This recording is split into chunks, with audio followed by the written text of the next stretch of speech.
Hello दोस्तों, तेज किसान मित्र YouTube channel में आप सभी का स्वागत है। आज आपको हम गेहूं पर चर्चा करने वाले हैं। जो गेहूं की इस समय वैरायटी जिस दिन किसान भाइयों का अगर गेहूं की वैरायटी 100 दिन या 90 दिन की हो चुकी है, तब अगर आप देखेंगे अभी जो फरवरी का महीना है उसमें टेम्परेचर सबसे ज़्यादा हो चुका है। टेम्परेचर ज़्यादा होने पर बहुत सारे किसानों की समस्या है कि वह अपनी फसलों में किस तरह का एनपीके का प्रयोग करें, साथ ही साथ कैसे उसका अधिक उत्पादन लें। तो इसमें आपको चर्चा करते हैं। साथ ही साथ बहुत सारे किसानों का कमेंट आ रहा था कि 05234 या 0050 या बोरान, इन तीनों का कम्बिनेशन करके स्प्रे किया जाए या अलग अलग किया जाए, साथ ही किस स्टेज पर किया जाए जिससे ज़्यादा उत्पादन किया जाए। साथ ही साथ बोरान का क्या कार्य है और 0050 का क्या कार्य है और 05234 का क्या कार्य है। तो गेहूँ की फसल के लिए यह वीडियो बहुत ही खास होने वाला है, तो आप लोग वीडियो को पूरा देखें और स्क्रिप्ट मत करें। तो जो भी हमारे चैनल पर नए आए हुए हैं यूट्यूब चैनल पर, वो यूट्यूब चैनल को सब्सक्राइब करें। और चलिए वीडियो को स्टार्ट करते हैं। तब आपको बताते हैं कि जिन भी किसान भाइयों की लगभग अभी इस समय जो है टेम्परेचर, आपकी बार आप देखे होंगे कि ठंड का मौसम बहुत कम होने की वजह से टेम्परेचर सबसे ज़्यादा हो चुका है। टेम्परेचर ज़्यादा होने की वजह से आप देखेंगे कि गेहूँ की फसलों की जो बढ़वार है वो तो रुक ही जा रही है, साथ ही साथ उसमें बालियाँ निकलने की जो अवस्था है, जो उसमें फ्लैग लीफ है, झंडा पत्ती है, वह जो है छोटी बड़ी होकर के या एक बराबर ना निकल के गेहूं की फसलें आप देखेंगे उसमें छोटा बड़ा हो जा रहा है। तो उसको कैसे रोकें? तो पहले आप अपने खेत की नमी चेक कर लें। किसान भाई, जो भी हमारे किसान भाई हैं, सबसे पहला काम करें कि अपने खेतों में नमी को चेक करें। अगर नमी उनके खेतों में नहीं है या उनकी मिट्टी इस तरह की है कि उनको सिंचाई करने से अभी एक ही हफ्ते में फिर से सूख जा रहा है, तो नमी को आप बनाए रखें। अगर नमी नहीं रोगी तो पौधा इस समय जो है युवा अवस्था में या अपनी वह जो है ग्रोथ की अवस्था में है, पौधे की बढ़वार है, तो नमी के ना होने की वजह से भी वह छोटा हो जाता है। साथ ही साथ अब आपको बताते हैं कि वह नमी को आप बनाए रखें। और उसके बाद अब क्या करें कि अगर उसमें झंडा पत्ती या फ्लैग लीफ के अंदर ही अभी बालियां हैं, तब आप उसमें अपनी फसलों में 05234 वो हम आपको दिखाते हैं, 05234 और 0050 साथ में बोरान, ये तीनों चीज़ें आपको हम दिखाते हैं कैसे आपको इसको काम करना है, कैसे आप स्प्रे करना है। ये सारी चीज़ें आज इसी में वीडियो में हम क्लियर कर देंगे, क्योंकि बहुत सारे किसान जो है कमेंट करके पूछ रहे थे कि जो भी है कि कैसे आप इसका स्प्रे कर सकते हैं। तो ये 05234 बहुत सारी कंपनियों का आता है, इफ़को का आता है, हर कंपनियों का आता है 05234, जिसका आपको हम बता दें 1 किलो की पैकिंग है, 250 रुपये का 1 किलो आता है 05234, जो कि 1 एकड़ के लिए है, 1.5 बीघे के लिए या जो है 32 बिस्से के लिए है।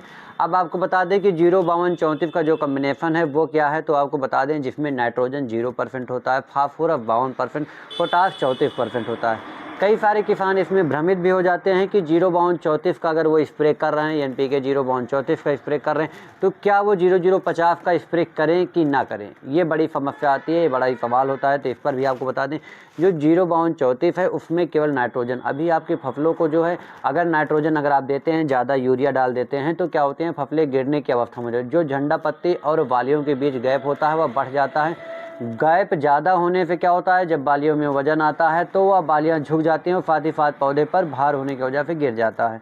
इसके कारण क्या करें कि आप जो है उसमें नाइट्रोजन की मात्रा को कम से कम डालें। अगर वह पौधा छोटा भी है तब भी आप उसमें नाइट्रोजन ना डालें।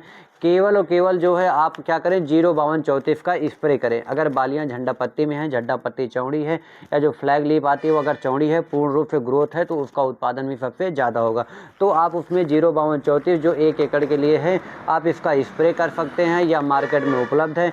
उसके बाद जैसे ही बालियाँ निकल जाती हैं, बालियाँ निकलने के बाद आप उसमें क्या करेंगे कि 0050, ये 0050 और 05234 एक साथ स्प्रे किया जा सकता है। अगर आप 05234 का स्प्रे कर दे रहे हैं अपनी फसलों में, तो नहीं भी करना चाहते हैं 0050 तब भी, क्योंकि 0050 जो है यह एक पोटेशियम है, पोटेशियम सल्फेट होता है, जिसमें नाइट्रोजन फास्फोरस 0 होता है।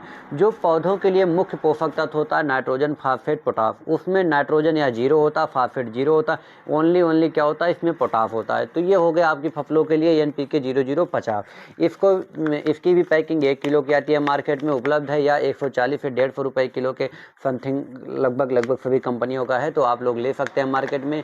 तो अपनी फसलों में इसका भी आप लोग प्रयोग कर सकते हैं। टेम्परेचर ज़्यादा होने पर या टेम्परेचर को भी कंट्रोल करता है, और साथ ही साथ जो है उसकी नमी को आप बनाए रखेंगे, तब आपकी गेहूं की बढ़वार भी नहीं रुकेगी और साथ ही साथ बराबर हो जाएगी।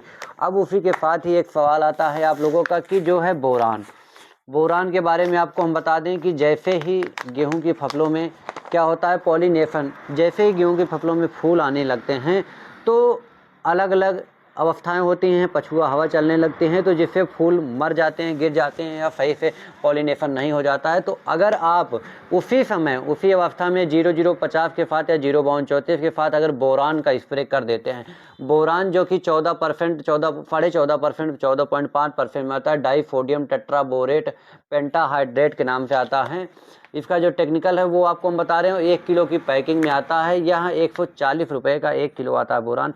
अगर इसका आप प्रयोग कर देते हैं अपनी फसलों में तो गारंटी के साथ आप बता रहे हैं कि पॉलिनेशन की क्रिया बढ़ जाती है।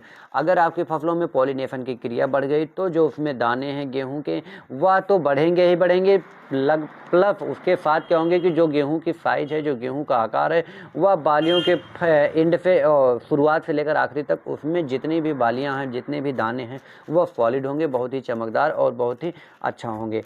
तो इससे जो है आपका जो लास्ट अवस्था है, अगर अभी आपने शुरुआत से लेकर इतने आप व्यवस्थित तरीके से अगर उसमें फर्टिलाइज़र से लेकर पानी का मैनेजमेंट सभी चीज़ें आप हर्बिसाइड से लेकर कीटनाशक सभी का आपने प्रयोग कर लिया है, तो लास्ट अवस्था में ये आप अगर गलती कर देते हैं तो आपका उत्पादन घट जाता है। तो आप ये गलती ना करें, ज़्यादा से ज़्यादा क्या करें कि आप अपनी फसलों में इन 3 प्रोडक्ट का अगर आप स्प्रे कर देते हैं तो गारंटी लेते हैं कि उसका जो उत्पादन होगा सबसे ज़्यादा होगा और आपकी फसलें जो है उत्पादन के अवस्था में होंगी। तो फरवरी के महीने में ये आप ज़रूर से ज़रूर अपनी फसलों में कर लें, क्योंकि गेहूं की फसल के लिए यह सबसे रामबाण साबित होने वाला है।